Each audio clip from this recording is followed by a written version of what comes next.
Hi, kitty cats.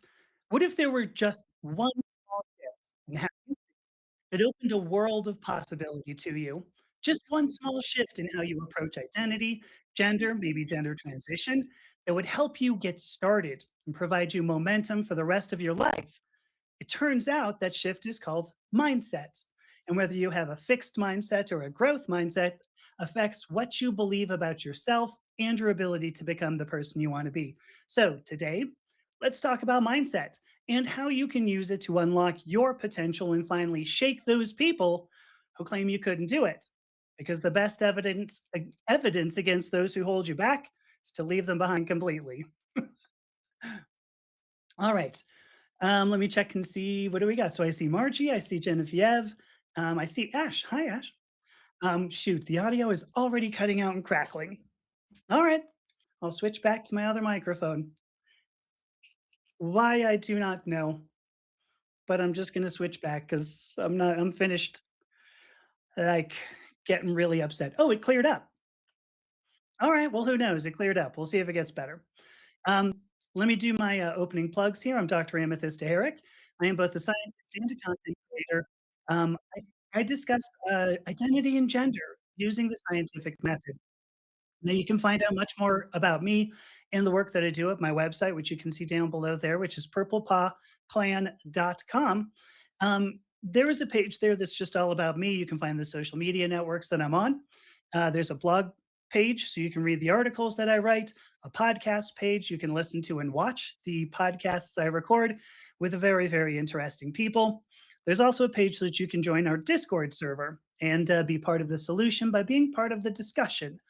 And finally, you can also check out the hypnotherapy work that I do to help people work through some of these issues with identity and gender that I talk about.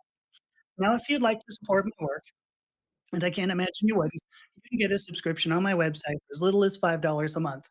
Um, and if you just follow me on social media and like and share all the things I do, that's beautiful support.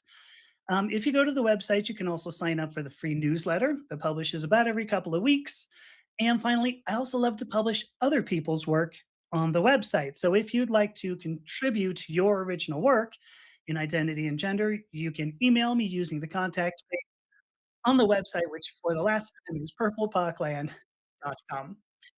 So I see Alana from Dublin. Hello, look at you coming from Ireland. Good to see you. I see Bo. Hello, good to see Bo. Um, let me talk about why I'm doing this stream. Uh, and there's a song, Praga Khan, who's like a sort of a techno DJ, has a song called "My Mind Is My Enemy," and I like to think, sometimes your mind can be your enemy, but not always.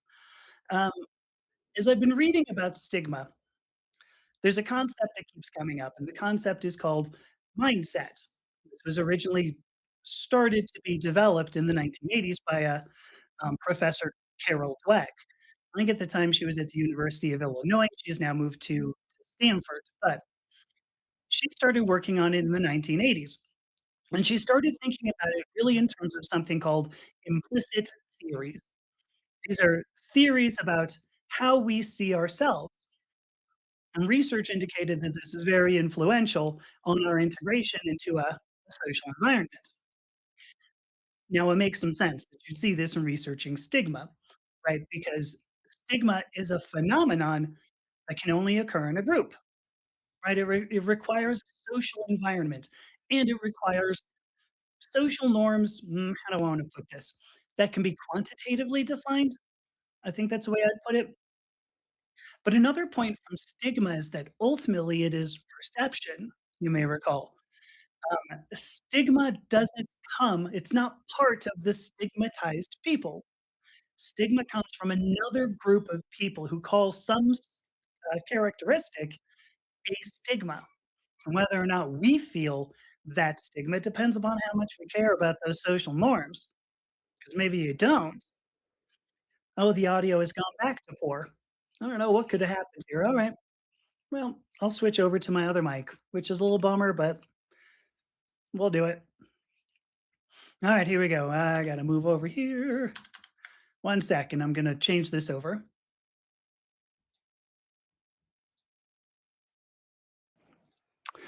Okay, I have switched to my other microphone. Hopefully, this is going to be better. I wish I knew what was wrong. I actually have a brand new microphone, um, and I do not know what could possibly be going wrong. What's interesting is I know that even with this microphone, it's not perfect audio, that there's still the occasional crackle. So, anyway, to return to what I was saying, a stigma is ultimately perception.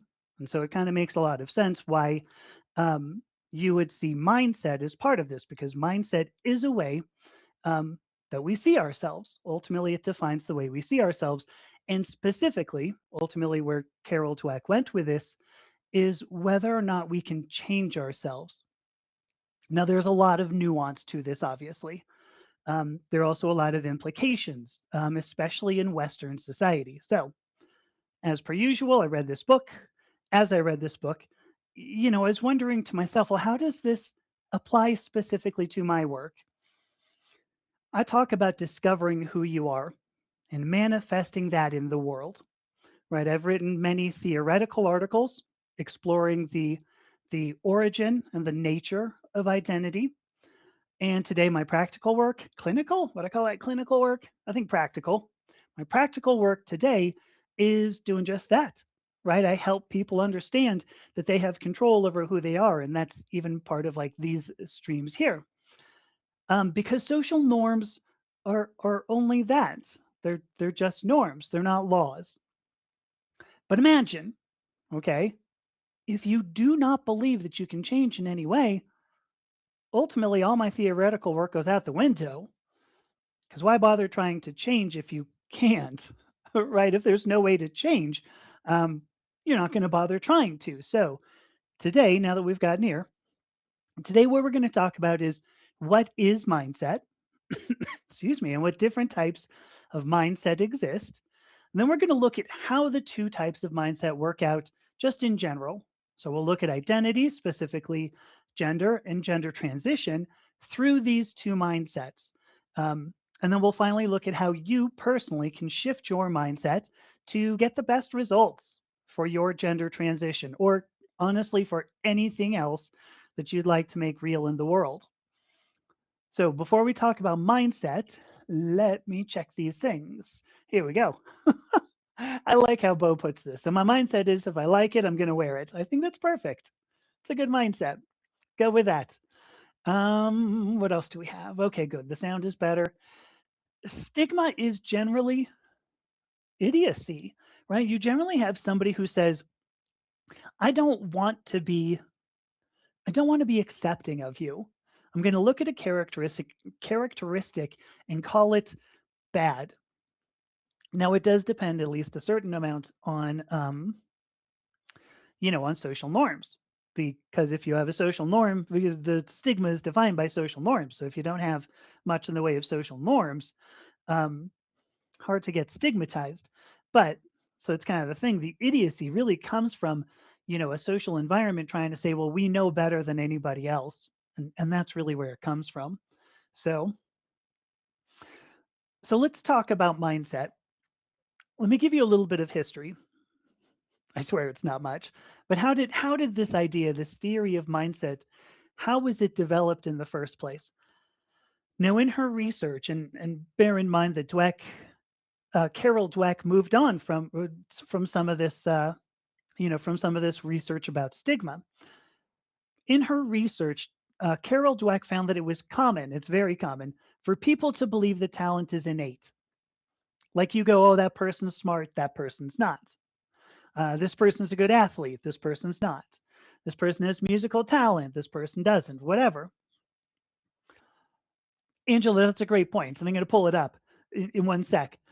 So while Dweck found that many people would think about some characteristics as innate, like musical or artistic talent, or even just plain intelligence, she also found that there were some people who believed you can always cultivate these talents, these abilities. So, in other words, you would say someone just isn't smart yet. Someone can always train and become the best athlete to the limit of their physicality, whatever it may be, which may not be, world class, but certainly can be better than where they are today. Someone can practice, someone can develop musical talent. And that's a big difference. The difference between innate talent versus developed talent. So Dweck found that the belief that humans can cultivate any talent is way less common than believing talent is innate. So where Carol Dweck ends up, how do the kids put it, flipping the script? Should I do a 6-7 joke? Anyway, where Dweck flipped the script is to ask, what are the consequences to each belief? Like, what is believing that you have innate, unchangeable, immutable characteristic? What does that mean in your life? Like, or, globally to your life? What is believing that you can change many of your characteristics? And again, some limit on physicality or social limits. What is believing that mean in your life? Now, here's an interesting point. So here's what Angela says: as a trans woman, you have to be able to analyze yourself and how society perceives you. Agreed.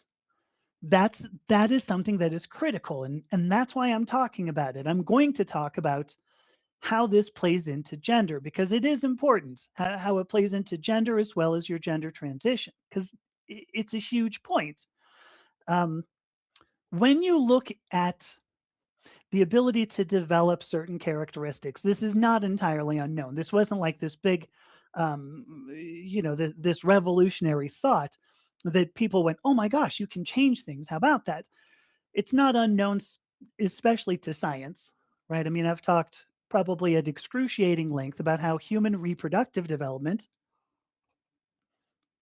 is driven not by the embryo itself, but by the mother, right? The male reproductive parts are not a given based on genetics, and the environment plays a huge role in that.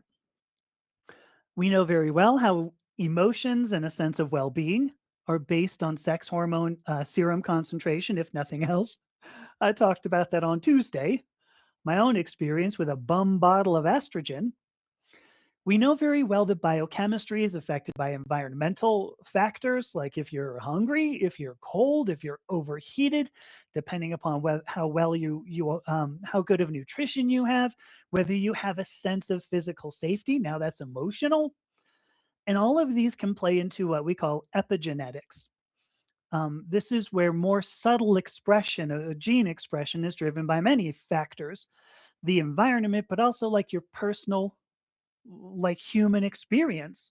Um, those can affect gene regulation, and we've discovered that some of these changes in gene regulation can actually be passed down to progeny, to children, to the next generation. I'm not talking about changing different genes, like not changing the genetics, but changing the way those genes are expressed based on your personal experience. So this isn't a completely new idea in biology, not at all, nor chemistry nor physics, right? And it turns out it's not even all that new of an idea in psychology, because social psychology have been studying stigma. Social psychology have been studying stigma for decades, literally decades, um, many decades, 5 or so. And remember, stigma is an external social force that gets applied only to some people. And the result, and I've done a live stream on this, the result is lower performance relative to unstigmatized people. And we've measured this. We've measured it across many different types of stigmas, racial stigmas, sexist stigmas. Obviously, the queer community faces a lot of stigma. But even when you look a little bit less obvious, having been in prison is a stigma that we've studied. Physical limits to the body, like limits to vision, limits to hearing, whether or not you've had injuries, amputations, etc. These groups we find historically perform worse than people who are not stigmatized. Now, since we know that stigma is not internal, since we know that stigma is external, applied by the social environment, a good question to ask is why?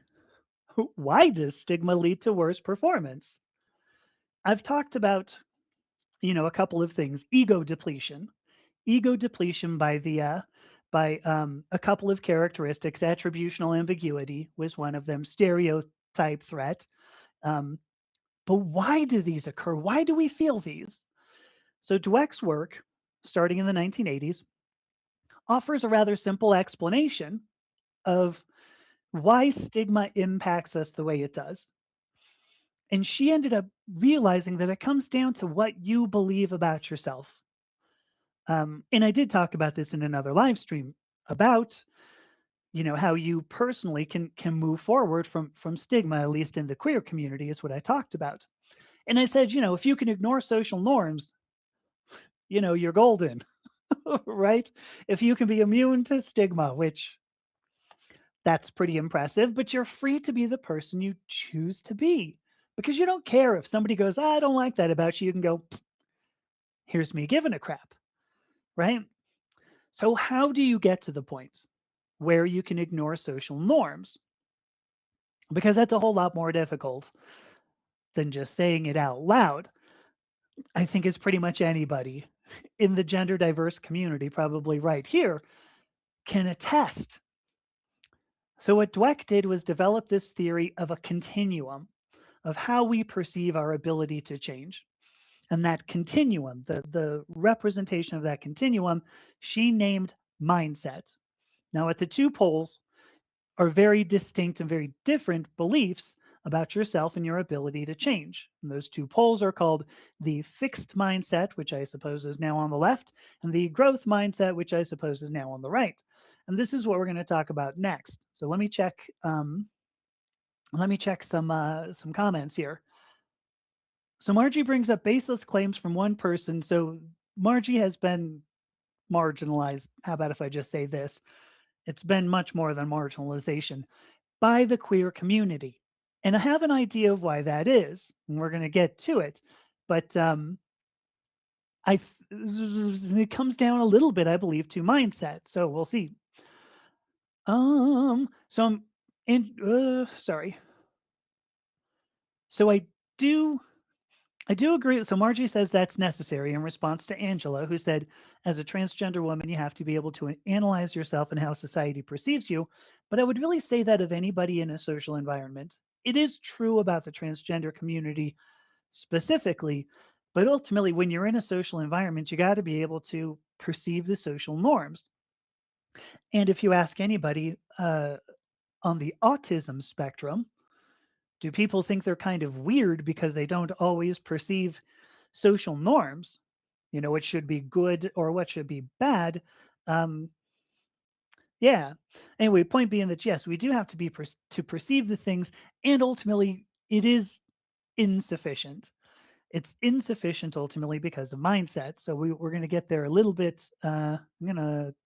We're gonna get there immediately, actually.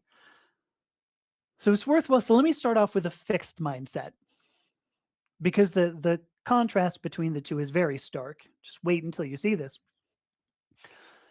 Um, with regard to the two poles of the continuum here, and remember, this is a continuum. I want to point this out at the beginning.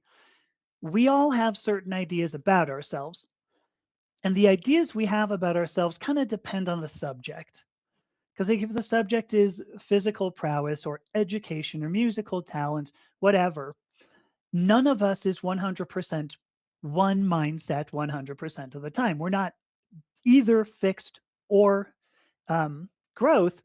We're generally a mix of many things. And usually the subject, along with our experience with it, affects how we view ourselves in relationship to it. Hey, Siren. Hello. Thank you so much for sending me some gifts there. So I mentioned, so on one side of the continuum, I guess what I said, it was the left hand now, is the fixed mindset. The definition of a fixed mindset is that you already have all the talent you will ever possess. That's it. All your talent was there at birth, and it's going to be the same at death. Now, most of us view at least some human characteristics this way. I mentioned a few before. You're either smart or you're not smart, but you can't become smart. Most people don't think that. You can either say play the violin or not, but you can't just become a world class violinist. You can either like run a marathon or not, but you can't train and become an actual competitor in marathon running. Um, so, how does this play out over the course of a human life? Because I want to say, it's one thing to say to yourself, "Well, I could never run a marathon. I just don't get math." Oh, Fairy Lotus is here. I like that. I like the name Fairy Lotus. And maybe so you can say these things. I can't run a marathon. I can't do math. Maybe these limiting beliefs aren't going to affect your life too much, right? Because maybe you have no interest in running a marathon or doing math, I suppose. Like it's an easy way just to go, okay, I'm going to toss out anything I didn't want to do anyway. But what about those things that you really don't have a choice in doing? Because for the most part, and it's a bummer when it comes down to it. It's a bummer, but we do have to get a job. We all have relationships, romantic friendships. If nothing else, maybe you have to um, have relationships with the people you work with, since we have to have jobs.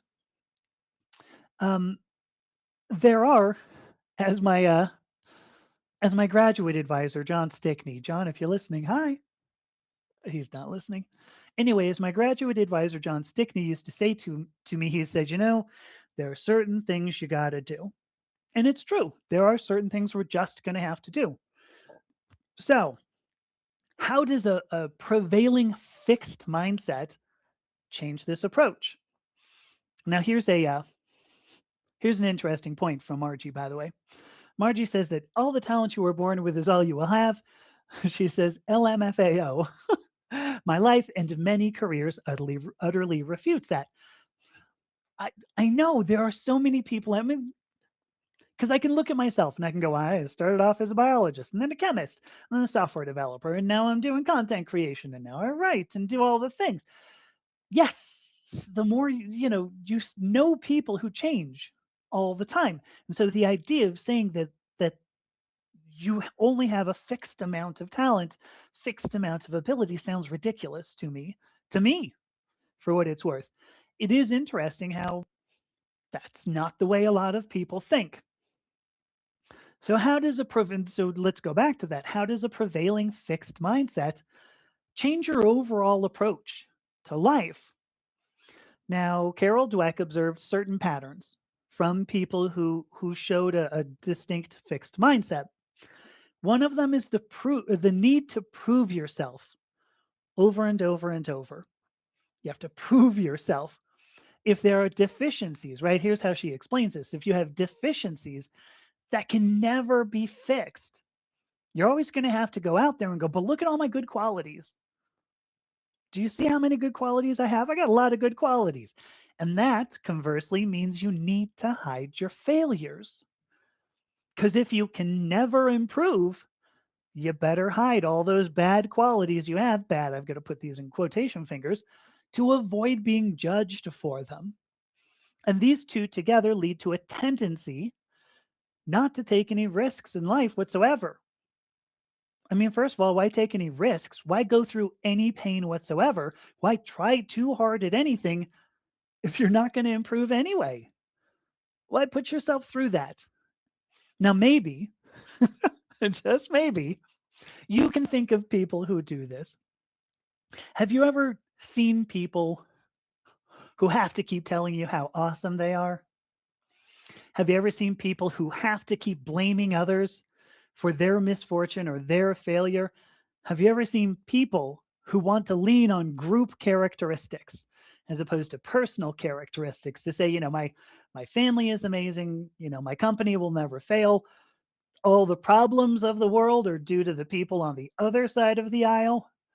If you're living in the US, hopefully this is hopefully not hitting you too hard. But yes, of course, we see this. We're seeing it in social media every damn day. Well, let's look at this a little bit more closely.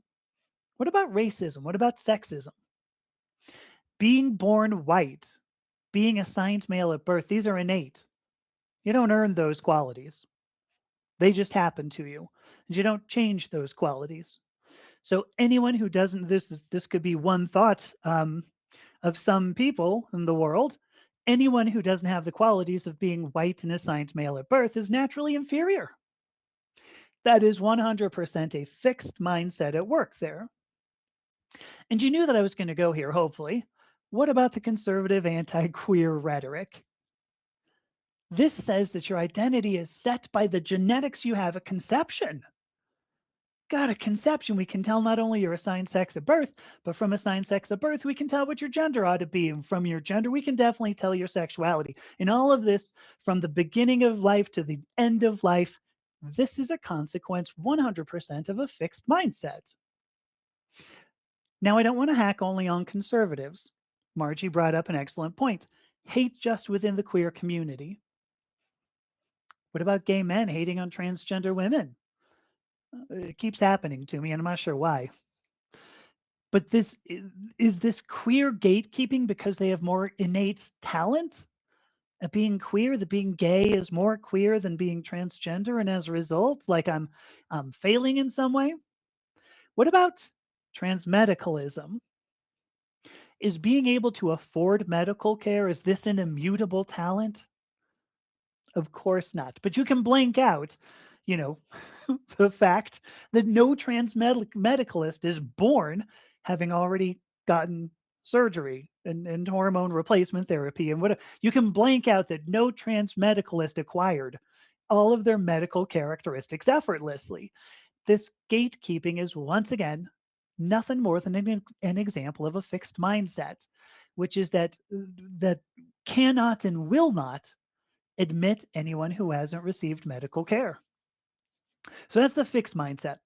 Um, what is the polar opposite? The polar opposite on the other side of the continuum is called the growth mindset. And the consequences of a growth mindset are very different in human lives. So let me go to that. I'm starting to wonder if I'm still live. I'm not seeing anybody saying anything. I got no comments. Um, so growth mindset, the growth mindset and its consequences. At the other side of the continuum, and once again, I want to start off this idea with about the growth mindset to reminding you it is a continuum, right? No one at any point in our lives is 100% one mindset 100% of the time. Our beliefs about ourselves are typically driven by the subject and our relationship to it. So here we go. So I just got two new comments. I'll pop these up. So I don't even get this. Yeah. So just as bad as queer gatekeeping is the good queer effect. Pick meitis. So it's selling out one's community for perceived personal safety. Yeah. Um, and I think that's a big, huge thing.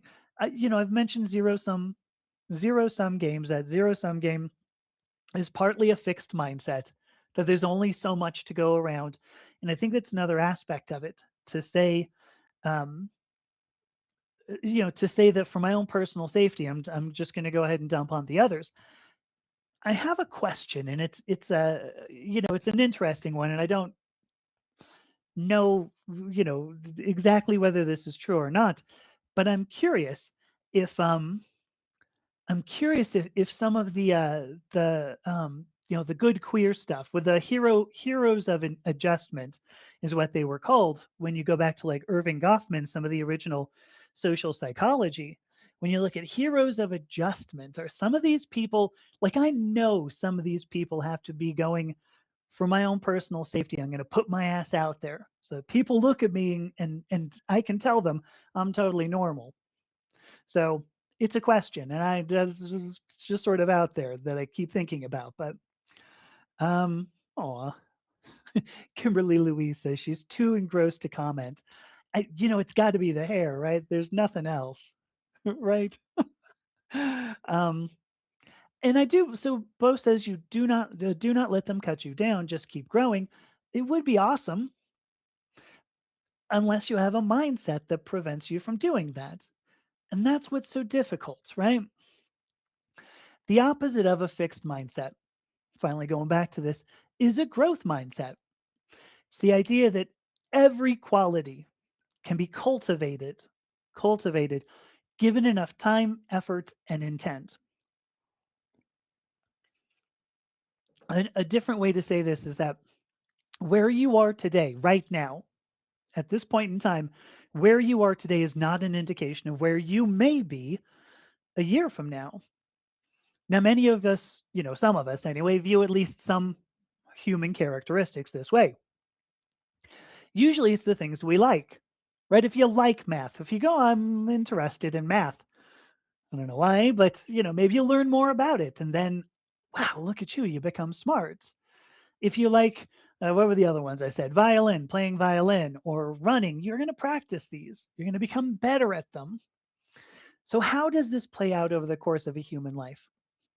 Because just like with a fixed mindset, and you could go, um, I could never run a marathon. With a growth mindset, you could say, yeah, I could run a marathon someday. I could learn some math someday. And this is where our relationship to the subject kicks in. Do you have an interest in whatever it is? Running, math, something else. Let's come up with something else if you want. Um, but more than tossing out what you didn't want to do anyway, this can kind of be more subtle. It can still be an excuse, right? You can say to yourself, oh, I could, but I choose not to. So again, we're down to those. So here we go. Now we're making a choice. So again, we're down to those things you don't have a choice doing. What about doing your job well? Unfortunately, you generally need to do that. What about relating to your coworkers, or relating to your spouse, relating to your friends? How does a prevailing growth mindset change that approach? Now, again, Carol Dweck observed several patterns in people who demonstrated what appeared to be a growth mindset. In contrast to the fixed mindset, a growth mindset has a willingness to take risks. After all, if you can improve at anything, it's kind of worth trying something to see if you like it, see if you want to continue, see if you want to get better at it. Another big pattern is using, I don't want to say necessarily appreciating, but using failure as an opportunity. Doing poorly, because to a growth mindset, doing poorly simply means that a little bit more effort could make it better, could make you better. A growth mindset typically means seeing the world as a playground in which you can learn, in which you can develop. The life becomes not about proving yourself, it turns into becoming the very best you can ever be. Life ends up being finding play in work, finding joy in your everyday activities, seeing the world ultimately as this magical place that you can continue to draw from. So, can you think of people who do this? They're much more rare. Can you think of people who don't have to tell you how awesome they are? Maybe people who love to laugh at their foibles. Shit, maybe people who put themselves into situations where they can laugh at themselves and show their humanity. Can you think of people who fail, who have failed, and continue to get up and try again over and over and over again? Can you think of people who blame only themselves in their quest to be who they choose to be, whom they choose? Anyway, can you think of people who blame only themselves? That's a really big one, because those are people who know that the person they are tomorrow comes only from their choice to be that person tomorrow. Now, if we were to look at this more closely, let's go back to racism and sexism. Racism and sexism really can't exist here, because success isn't your skin color. Success isn't your assigned sex at birth. Success is defined by how much effort you expend. And in that case, Black women are equivalent in possibility as white men. And I'm not saying there are no systemic issues that do not make equal opportunity. I'm saying equal possibility. So understand, I know that there are systemic issues here, but racism and sexism can't exist. What about identity? What about gender? Well, your identity must have nothing to do with your genetics. Well, at least little to do with your genetics. Certainly, there are some limits to physicality, but your identity is primarily driven by your behavior, and that includes gender characteristics. You want to wear makeup and a dress? That is your choice and not mine. You want to wear a tie and trousers and grow a mustache so that you can twiddle it just for because that's what you do? I don't really know. That's your choice, not mine. Interestingly, we actually see this across the political spectrum. If you look at the American dream, that is based on a growth mindset, right? The idea that you can lift yourself up by the bootstraps. Now, practically, of course, we have plenty of evidence that this hasn't worked out. I did mention systemic issues earlier, um, and when you think about that, ask yourself who it is that doesn't want you to rise in socioeconomic status. But also, I even did something a live stream maybe it was a week ago. The foundation of United States political philosophy is based on a growth mindset. All men are created equal. All men are endowed by their creator with certain unalienable rights. In a growth mindset, a bioessential argument is explicitly barred because a bioessentialist argument means it's innate. You can't change it. And those are not limits to a growth mindset. Now, is it always sunshine and roses? Hell no. Obviously, there are still gatekeepers. You'll get some gatekeepers, and sometimes, if at least if they have a growth mindset and you can tick all the little boxes in their rubric, growth mindset people will begrudgingly admit you access to their club. And as I mentioned, there are systemic limitations. There are certainly physical and social limitations that we're all subject to. I mean, if you love basketball and you have gotten to a point where you can throw a basketball until you can do it blindfolded from like, center court and swish, but you're like 3'6". You're like, is that? Oh no, I said foot. Damn, I was gonna say. Maybe you're wondering what units. If you're 3 foot, 3.6 meters, that's a pretty good tall person. But so if you're great at throwing a basketball, but you're not very tall, you might still not make it into the NBA. And of course, some gender presentation, obviously depends on physicality in both directions. Femininity and masculinity. For instance, I'd love to wear a size 2 mini dress. And I think that there are laws against indecent exposure here in Colorado. So, that's one of my physical limitations. So let me summarize here. This is just a summary of the two mindsets. Um, a fixed mindset is the belief you cannot change a quality about yourself. And a growth mindset is the belief that you can change any quality within some limits of reason. So the real question here, and this is what I was promising at the outset, how do you shift your mindset from a fixed mindset to a growth mindset so that you can open up your opportunities? And I would say this specifically when we think about gender transition, certainly gender diversity. So that's our next topic. Let me grab some comments. So Tyler says that I'm going to take a guess here, Tyler. Tell me if I'm wrong. That he has a really bad habit of leaning on a fixed mindset.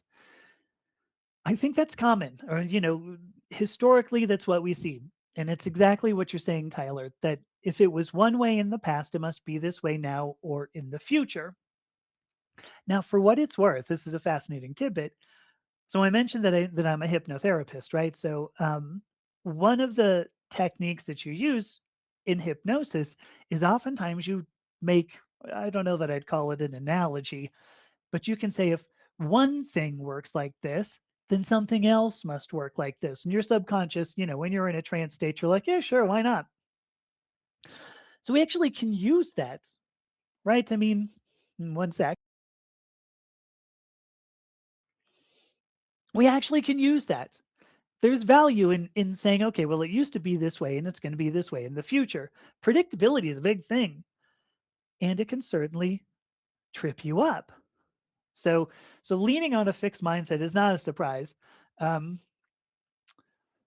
it's not to say that there aren't, it doesn't hurt or anything. So thank you, Tyler.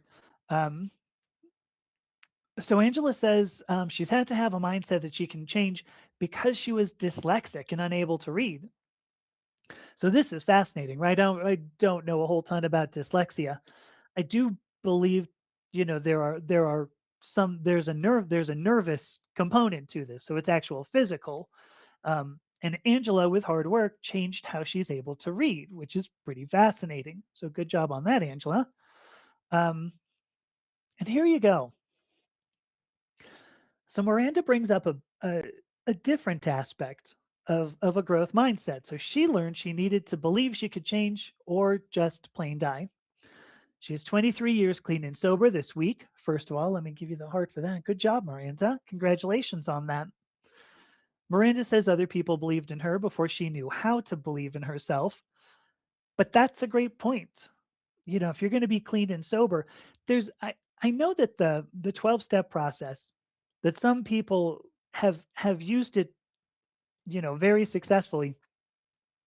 When I think about the idea of you are recovering from something for the rest of your life, I kind of go, oh, like I kind of want to, what's the word I'm looking for? Kind of want to rebel against that. I don't want to think that you will always be recovering alcoholic. That at some point you should be able to get to the end and you go, okay, I mean, I'm going to come back from this if you apply these 12 steps at the very least. So anyway, that's my own thought. Doesn't mean it's true. Seemed like it was accurate for me, so there we go. Just gonna run with that. And then Tyler says applying a growth mindset to areas he was convinced were inherently fixed has been so freeing. I think that's beautiful because when I'm going to get to it. I'm just going to say, give me a second, and I'll get to you to this comment really shortly, Tyler. Um, this is beautiful. Yes, rather than having to prove yourself all the time, you get to improve yourself, and I think that's awesome. Miranda says helping others requires a growth mindset, right? If you look at somebody and you go, well, you're kind of pretty much useless, like you're not going to change anything. Why bother trying to help them, right? There's no reason to. So here, Alana says she would say she has a growth mindset, but has met loads of people with a fixed mindset. I think that's what we. I think that's one of our main problems, and I'm going to get to it in this next set about how we personally can change our mindsets. But I think that's a good point. Um, when we when we have other people around us with a fixed mindset, that's when things get much more difficult. Um, we find growth through finding workarounds. Yeah, I'm agreeing with you. Um, okay, let's because here we go. This is where I wanted to end, and it's not like I'm finished completely, but how do you become the best you there is? Now, I would be lying. I would be lying if I said that shifting mindset is a simple choice. You don't just suddenly go, okay, now I choose to believe I can do anything. It's not as simple as that. I mean, I wish it were, right? I wish you could just go up to somebody and go, believe in yourself. To quote Vesuvius from the Lego movie, I wish you could walk up to somebody and go, believe. I know that sounds like a cat poster, but it's true. Anyway, it's not as simple as that. It's not that simple because to return to the point that I was making at the beginning of this whole talk here, stigma plays a huge part in how we view ourselves.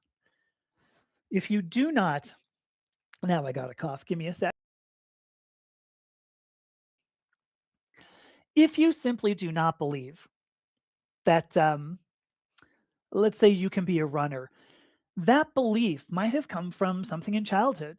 Maybe you had a well-meaning parent, a well-meaning, family member, a coach, let's say, but somebody said, you're just not that coordinated.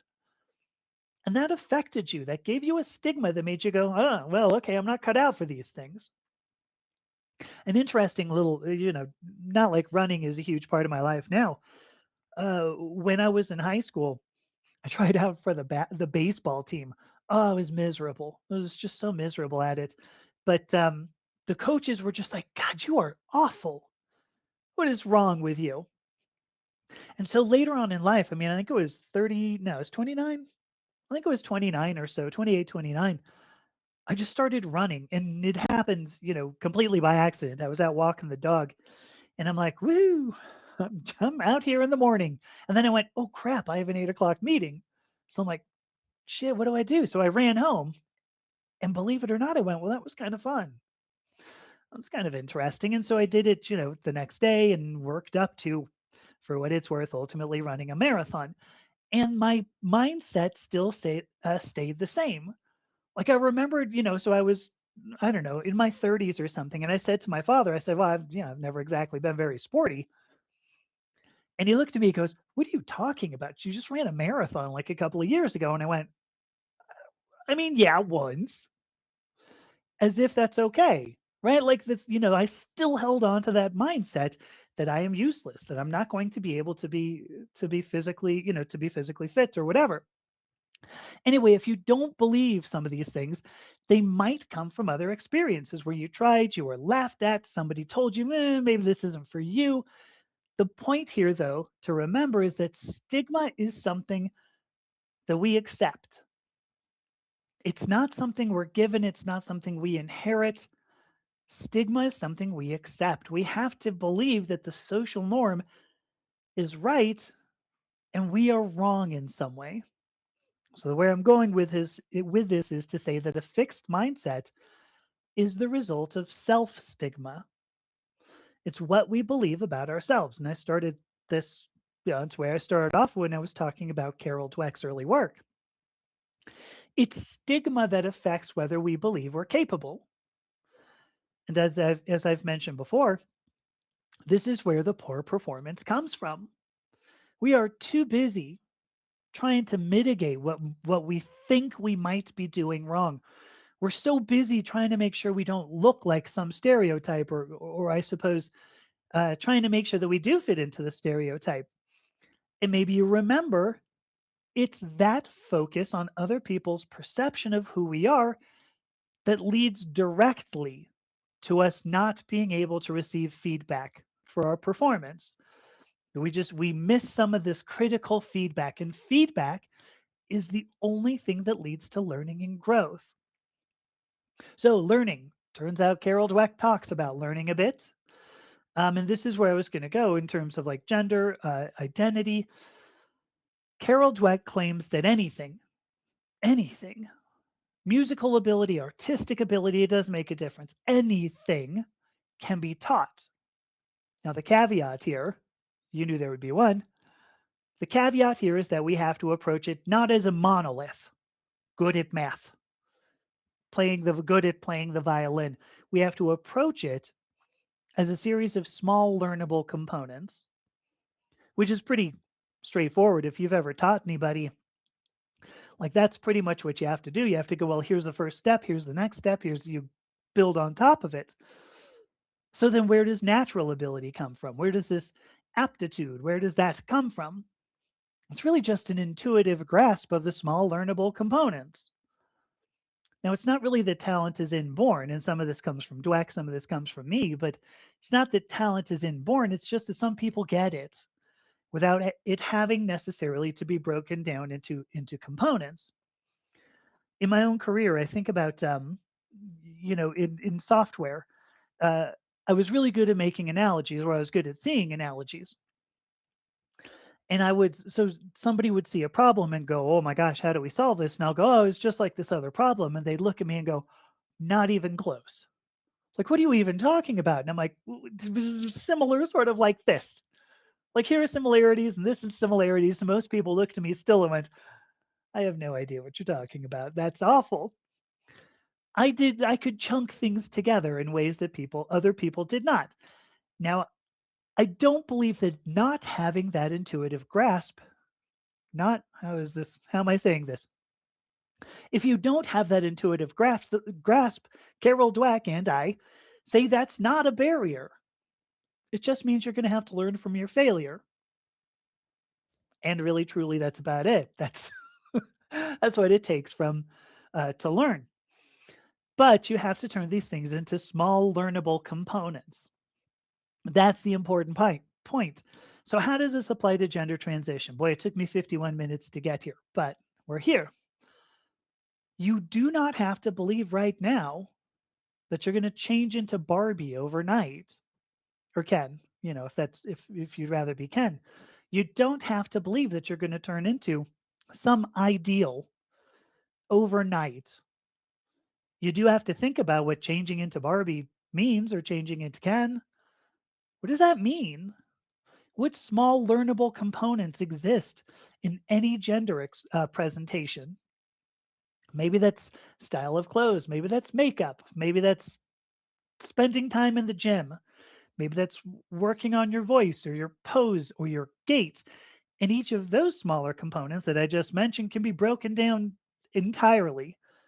Just to take clothes, right? What does style of clothes mean? Do certain clothes look different on different body styles? Can different pieces of clothing be matched so that you reduce or overcome whatever physical limitation you might have? So you don't have to believe that you'll be Barbie or Ken.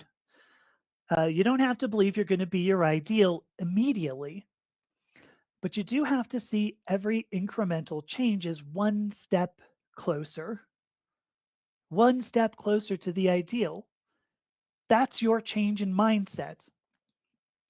The point with a growth mindset versus a fixed mindset, a growth mindset believes you are not finished yet because you will never be finished.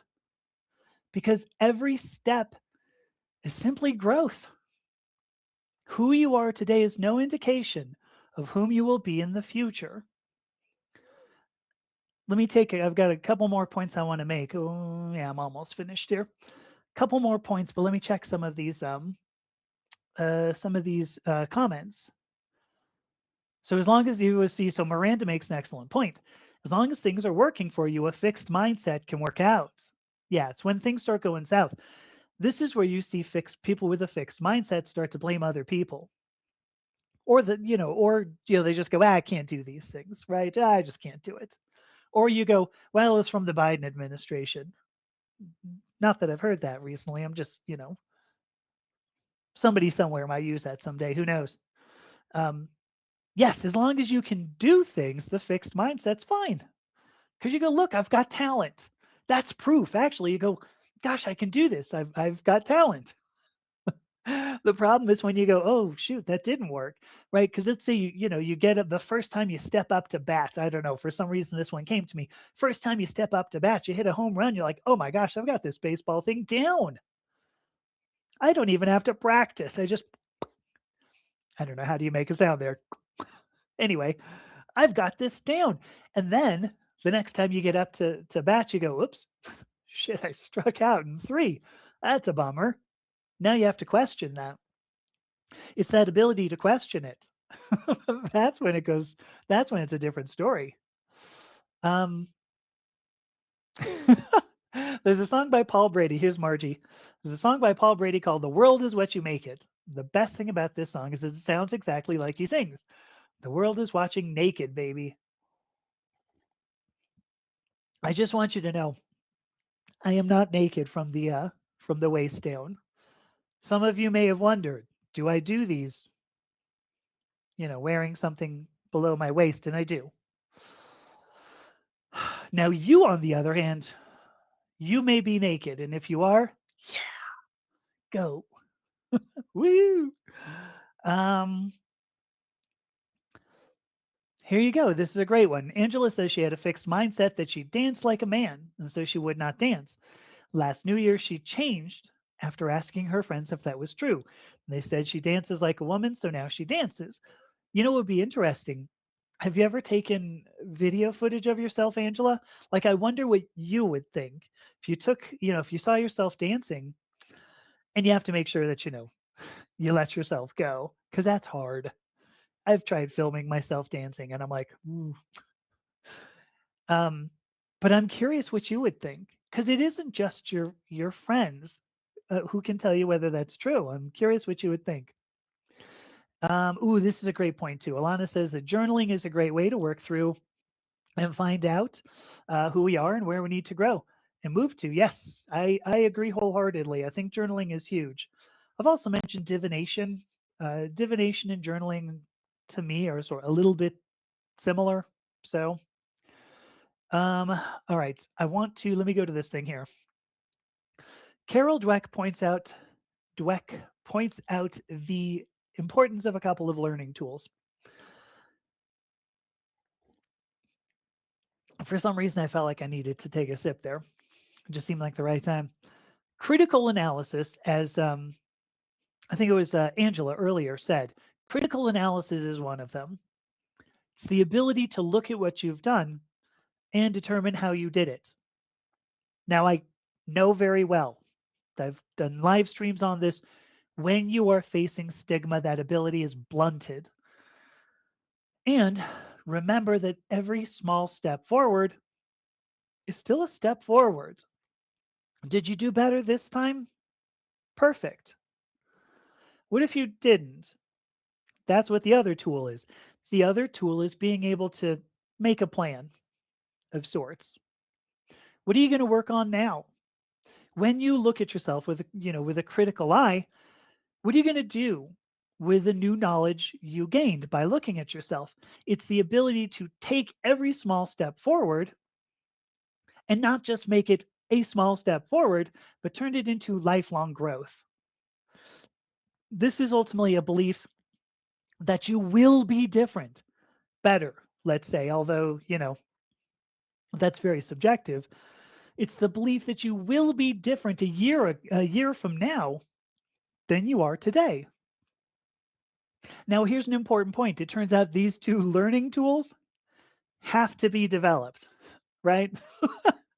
So if you shift your mindset to this idea that you can have a growth mindset of everything, that's a learning experience. It's kind of fascinating. So these two learning tools must be developed. You have to learn how to analyze your performance. And you do that by analyzing your performance. As you practice that, you learn how to do that. You learn how to plan as you execute a plan.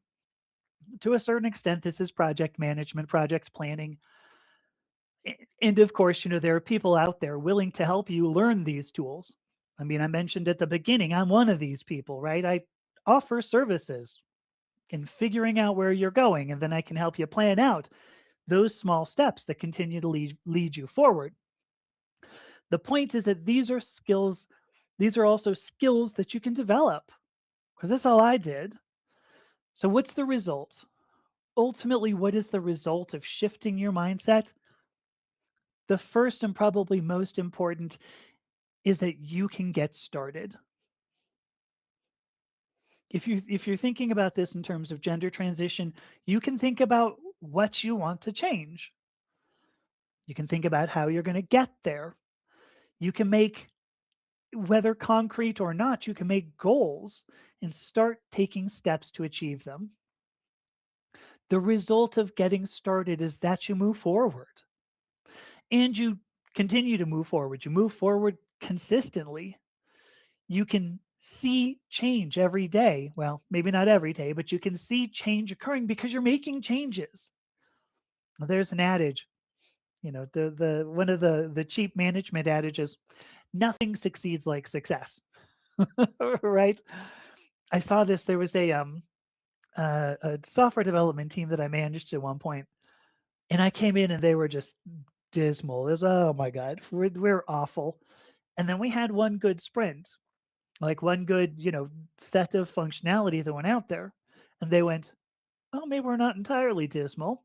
Then we had another and another and another. The point is that nothing succeeds like success means that as you get better, you continue to want to get better, or you want to continue to get better. Maybe it's the better way to put that.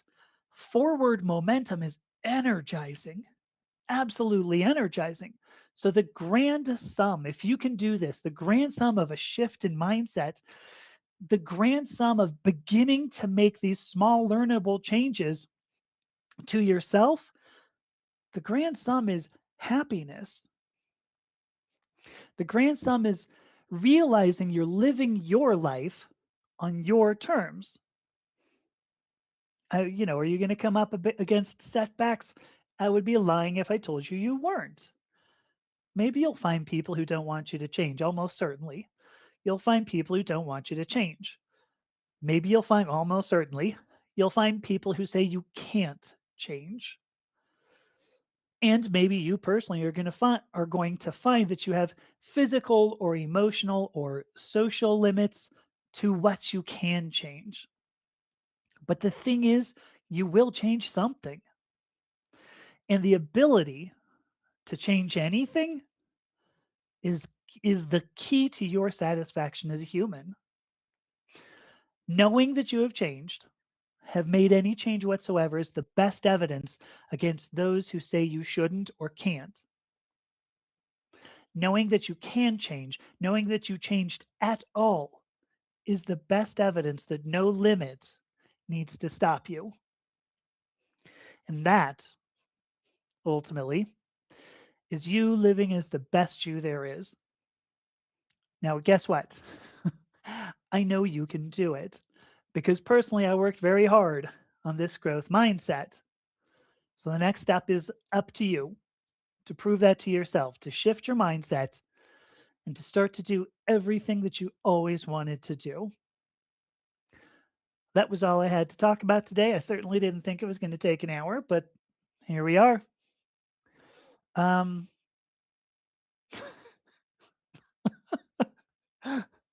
Margie says dancing led her transition to femininity. I won't bother reading some of the rest of this, but there are certain substances that help you let go of inhibitions and allow yourself to dance. Margie has named one. Let me see. Yeah, Miranda says her own internal stigma prevented her from seeing herself for 60 plus years. When she learned a new way to describe herself, she was able to change how she saw herself. That's it. That's it. You need that it's a subtle shift. That's the funny thing. It's not even like a light switch kind of thing. It's not like you go, "Oh, one day I'm fixed, the next day I'm growth." It's there's subtle shifts that you go, "Well, wonder if I could change that." If the moment you ask the question, I wonder if I could change that, I wonder if I could see myself differently, I wonder if I could describe myself differently, that is when you've started down a growth mindset path, which is lovely.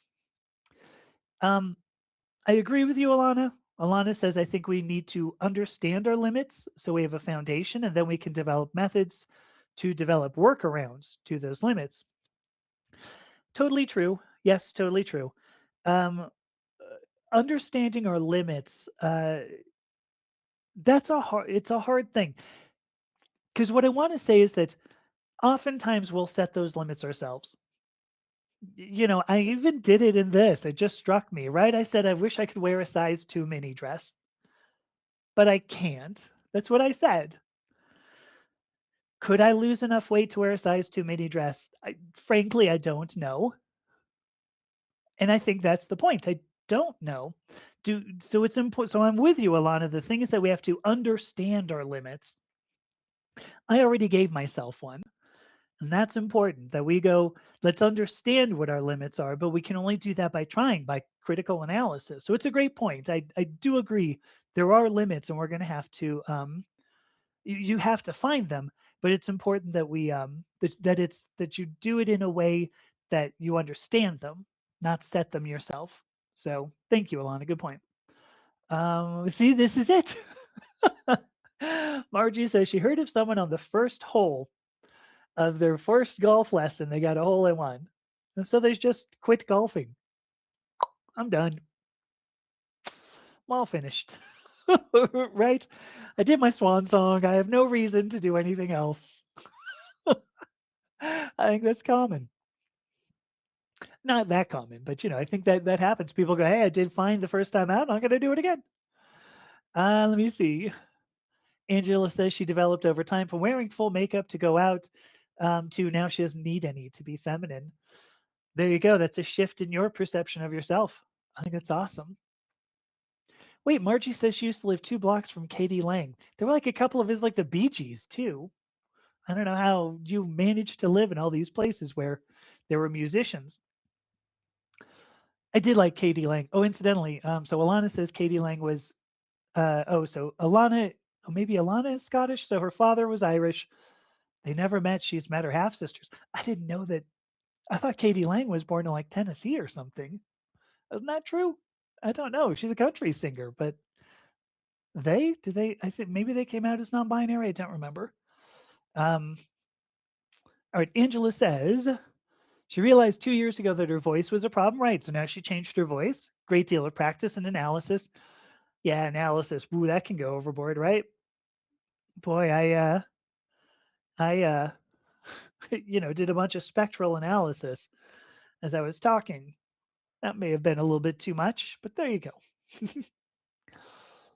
Oh, okay. So here we go. So, oh gosh, I don't know how to say it. Kayakuti. Kayakuti, maybe? So first of all, Kia ora. Um,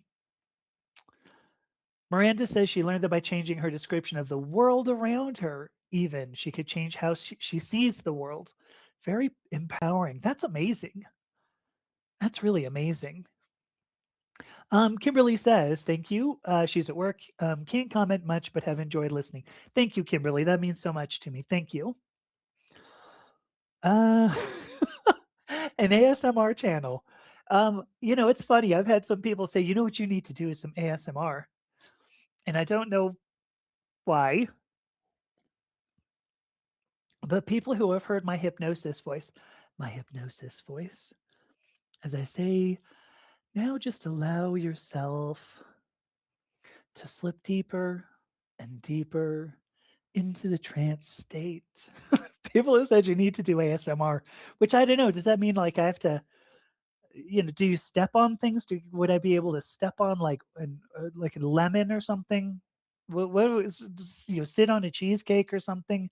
I don't know what I can do for that. That would be fascinating, if only to me. See, so Angela says she has the ability to change if she sets her mind to it. So she says she decided 2 years to lose weight, and she's now lost 6 stone and 12 inches around the waist. I found that I could do that when I was a kid. Isn't that strange?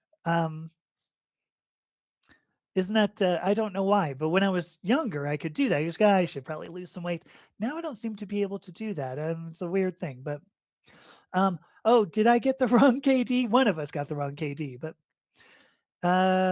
oh, so Margie says she didn't live next to the Bee Gees. It was a friend. Okay, sorry, who came from the same suburb of Brisbane as the brothers Gibb. Okay, there we go. Right? I have to talk in this voice and crinkle cellophane, something like that. Right? Just now, just allow yourself to lean into this crinkled cellophane, something like that. I don't know. All right, that was all I had to talk about today. I think it's worthwhile. Let me take a break, and we can play a little bit of the game because why not? I still have half of my tea left, which Charlotte's not here, but I'm drinking the tea again, Charlotte. This time I don't have a Hi Kitty Cats mug. This one I've got my where does this go?